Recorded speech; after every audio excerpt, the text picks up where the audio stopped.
pledge allegiance to the flag of the United States of America and to the republic for which it stands, one nation, under God, indivisible, with liberty and justice for all.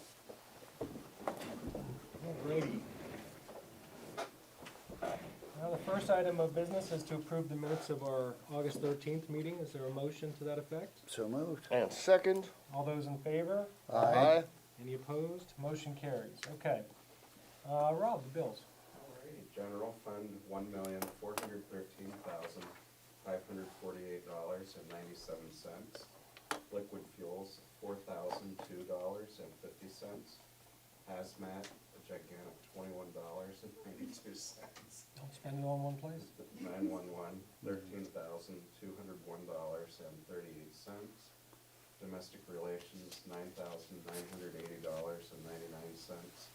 And CYS, $321,602.32, for a grand total of $1,762,358.08. Thank you very much. Is there a motion to approve the bills as presented? So moved. I'll second it. All those in favor? Aye. Alrighty.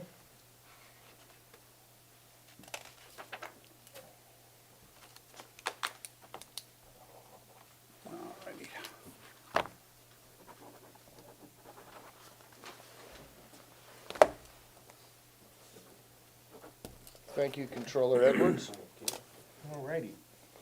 Let's see here. Next up is personnel issues. We have 7 new hires, 2 telecommunicators effective August 19th, and an adult probation officer effective August 19th, 2 COs at the jail effective August 26th, an enforcement officer and DRO also effective August 26th, an administrative assistant in the tax assessment office August 26th, 3 separations, a security guard effective August 23rd, our 911 coordinator, Jeremy Ruffner, effective September 4th, and the deputy prothonotary clerk of courts effective September 6th. And you want to point out, I think Mr. Ruffner's been here probably about 20 years, Forever. give or take. I believe you just short of 20 years. We, Yeah. we So we thank appreciate Mr. his service. Yep, he started as a dispatcher and worked his way up. We appreciate Mr. Ruffner's service and wish him luck with his next endeavor.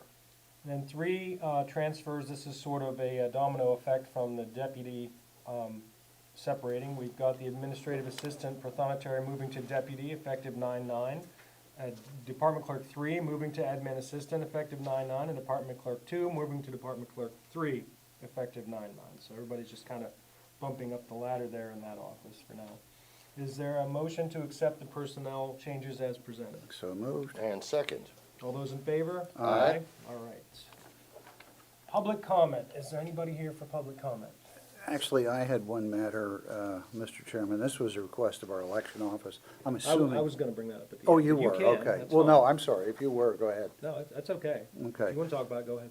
Yeah, and I'm assuming I'm able to do this. You can do it now, or you can do it under new business, if you, it's not gonna make. Well, a might as well wait difference. on it. If- It seems to me it's more logical to do it under new business, so I can wait. I had it added, tacked on at the end. Okay, I did not realize that. Oh. More to come on that. Brief pause. I have nothing under old business. New business, item number 1, proclaim Hunger Action Month.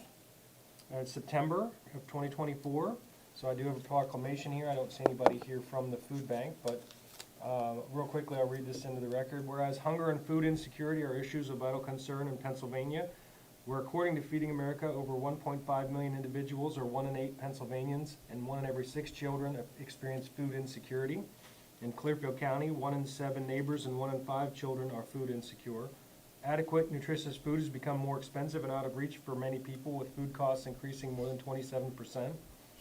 Food insecurity, the condition of limited or uncertain access to adequate food, is associated with numerous adverse social and health outcomes and is a critical public health issue. Clearfield County is committed to taking steps to combat hunger in every corner of our communities. We are committed to working with the Central PA Food Bank and Second Harvest Food Bank of Northwest Pennsylvania to educate people about the role and importance of food banks in addressing hunger and raising awareness of the need to devote more resources and attention to hunger issues. The Central PA Food Bank distributed over 68.5 million pounds of food in fiscal year 2024 to Pennsylvanians experiencing food insecurity. Over 900,000 of those pounds were in Clearfield County. Second Harvest Food Bank distributed over 12.6 million pounds of food in fiscal year 2024. 677,000 pounds of that was in Clearfield County. Public and private entities, including policymakers, business leaders, community activists, farmers, concerned citizens, and hunger relief organizations must collectively work together to address food insecurity within the Commonwealth. Whereas the month of September has been designated nationwide as Hunger Action Month to raise awareness of the issue of hunger and mobilize our legislature and the public to help end hunger in America. Now we do recognize September 2024 as Hunger Action Month in Clearfield County, PA. Do I have a motion to accept this resolution? So moved. Now second. All those in favor? Aye. All right. Item 2, unfortunately, we were gonna have somebody here to talk to us about that, but they, at the last minute, actually fell ill. So they've asked if we would move this to our first meeting next month. So, Do you need a motion to table? yeah, could I have a motion to table item 2, please? So moved. And second? All those in favor? Aye. Aye. Okay. So that moves us to item number 3, lease agreement with Clearfield County Conservation District. I see the Director Willie Knoll is here. I'll let him speak to it, but I will tell you that recently they purchased their building, and so now there are some changes that have to happen with regard to that. Congratulations on getting to the closing. I know that took a little bit of time, but we got there, so the floor is yours. Well, thank you. Yeah, we recently purchased the Automart building, formerly known as the Automart building. The Clearfield County Conservation District purchased it. And we had to do some rearranging with some leases, and one of those is the lease with Penn State Extension, which the commissioners take care of the rent for them. So we proposed a lease, which I'm sure is here. I did not bring one. Thank you. And for the end, till the end of this year, and I talked to Heather about this, the reason why I did that was so that we could both be on the same budget year then, because we both start our budgets January 1st. So we'll come up with a new one before the end of this year. That makes sense, and you had looked at it? Yes, I had looked at it and I had communicated with Mr. Null as well regarding kind of the shorter term for this one, again, just to kind of let them get their feet wet, make sure everyone's on the same page, and then continue from there. But yes, this is essentially a transfer, so to say, because we did have a prior agreement with Mr. Salvatore, the owner, for not only the Conservation District, but the PSU extension as well. Okay. Well, is there a motion to accept this lease? Well, first a question. Are you still gonna sell cars? Only the ones that remain on the property. If he doesn't get rid of them soon, they're mine. I'm sorry. No, it's okay. I will make a motion to accept the lease agreement with Clearfield County Conservation District. And once again, congratulate Mr. Knoll and the Conservation District on having your own building now. We look forward to a long-term relationship. Yes. I will second that. All those in favor? Aye. And just for the record, this lease begins September 1st and ends December 31st. All right. Let's see here. Item 4, consider resolution 2024 number 4, authorizing the sale of personal property. I have that right here.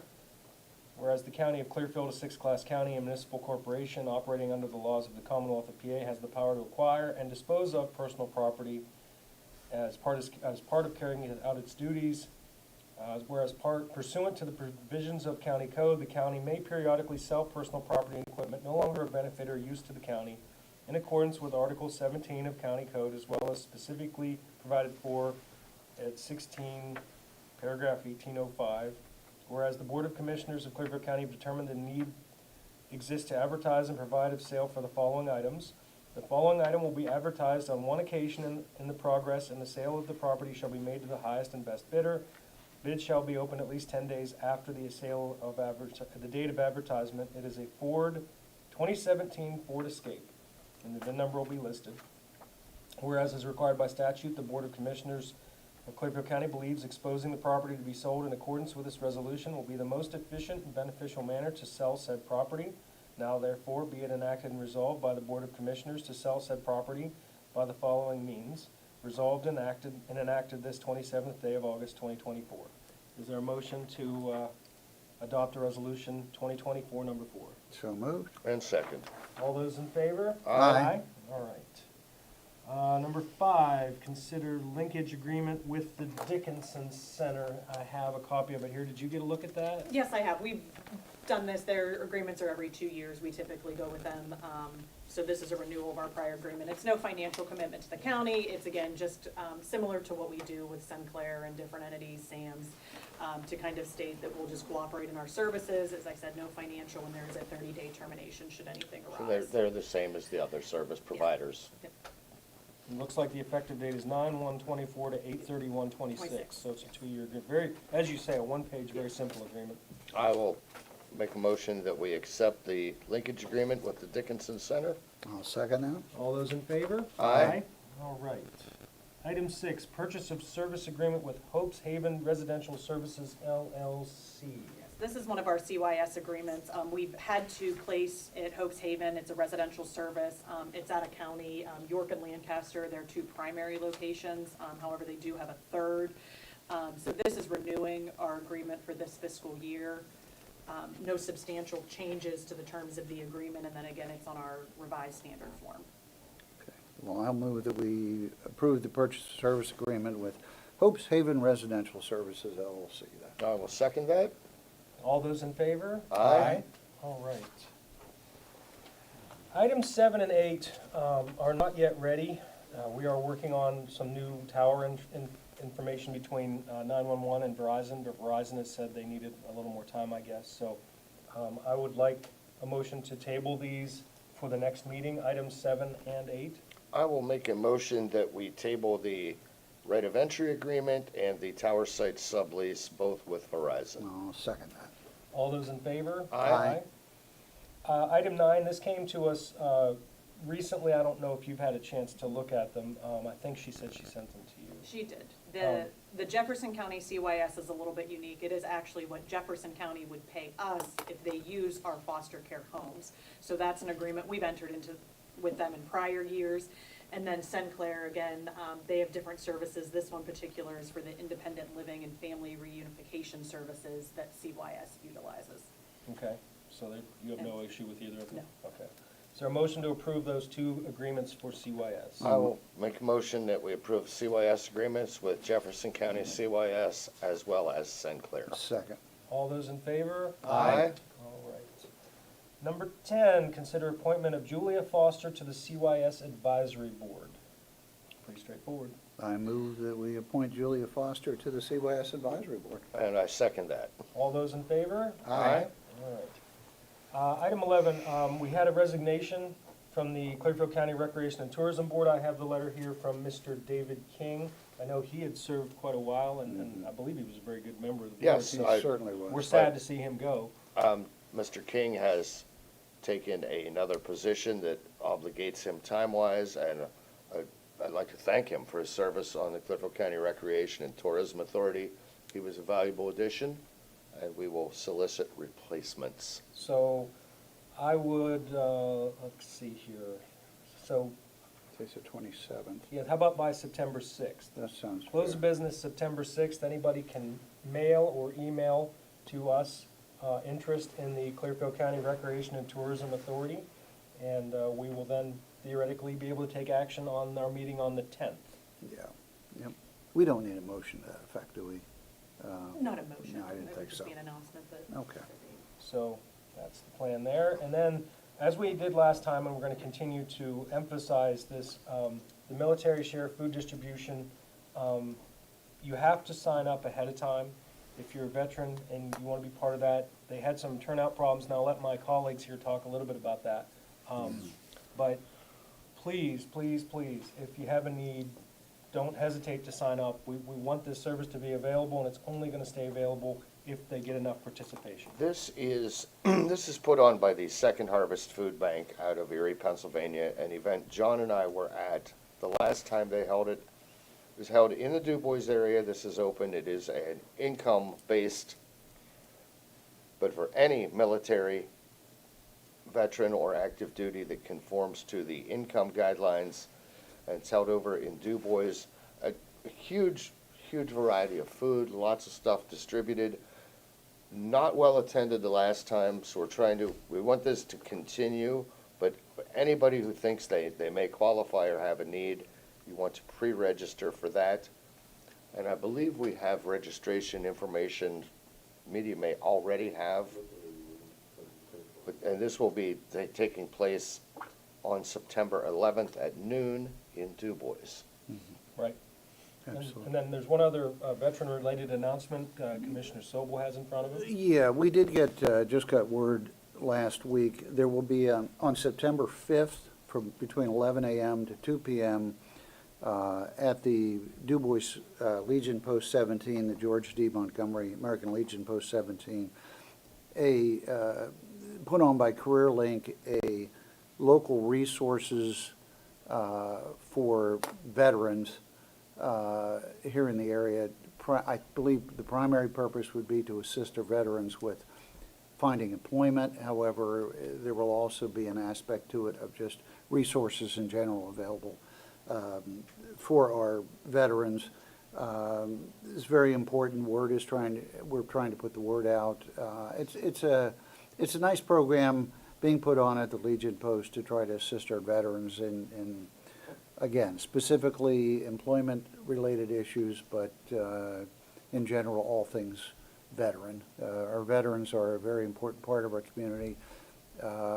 In this part of the world, a large part of our community, and we're hoping that we can do, obviously, whatever we can to express our gratitude to our veterans for our service and help them with whatever challenges they're facing in life. And that is on Thursday, September 5th, Yep. and that is at the American Legion Post Yep. on the And there's- boulevard in Du Bois. If the press would like to see that, that's, okay. And then the last thing is the election information that Commissioner Sobel started to speak Yeah, of. and I'll turn that over to the chairman since he was ready to Okay, present it. Yeah, basically, there's a scam going around where it looks like, it would appear, even though they're not, that the election office is sending things through text messages and getting you to click on a link. It's called a smishing attack. They're trying to extract your personal data. Our office here is not behind the text. They don't communicate by text, and they'll never ask you for personal information. They send their correspondence out through the mail. So you can always call in if you have any questions. Just call into the election office and don't respond. If you do get a text, even if you're 100% sure it's from them, don't respond, don't click on anything, just call. So just kind of a PSA there. Yeah. Dave, do you know, and the only reason I'm asking you this is because you're the electronics guy in the office. What's the origin of the term smishing? Do you have any idea? Well, I know that, for example, phishing comes from spear phishing, which is, Okay. they'll get you like an email and then you click on it and it's like, then you They pull. snagged you. Yeah, they pull, basically, you're pulling them into your world. So Yeah. I don't know the smishing piece, that's kind of a new one, but Okay. it's the same general idea. By Yeah. clicking on it, you're giving them access that they Our shouldn't personal have, so, information, yeah. Okay. And that can lead them into much wider, because then oftentimes what they'll do is they'll use your phone to then send that out to other people. Mhm. So, all right, anything today? Very briefly, the Zimmerman Rapp lawsuit, if you remember, was an election suit filed, and it had to do with the return of absentee ballots and where those needed to be returned. There was some filings that went on. We joined in with the majority of the other county board of elections, as well as the secretary, to do what's called an application for summary relief, to basically state that the Supreme Court of Pennsylvania has already decided this. And we just received on August 23rd, the order from the Commonwealth Court granting the application for summary relief and essentially denying the petition that was filed by Mr. Zimmerman and Ms. Rapp, which is good on our part. That had to do with the absentee ballots, that they can be collected at the county level and then the votes are done at the district level and assigned correctly that way. So it is possible we could receive some type of additional filing on this matter, but as of today, that is where that stands. All right. Anything else for the good of the order? I don't believe so. All right. Is there a motion to adjourn? So moved. And second? All those in favor? Aye. All right.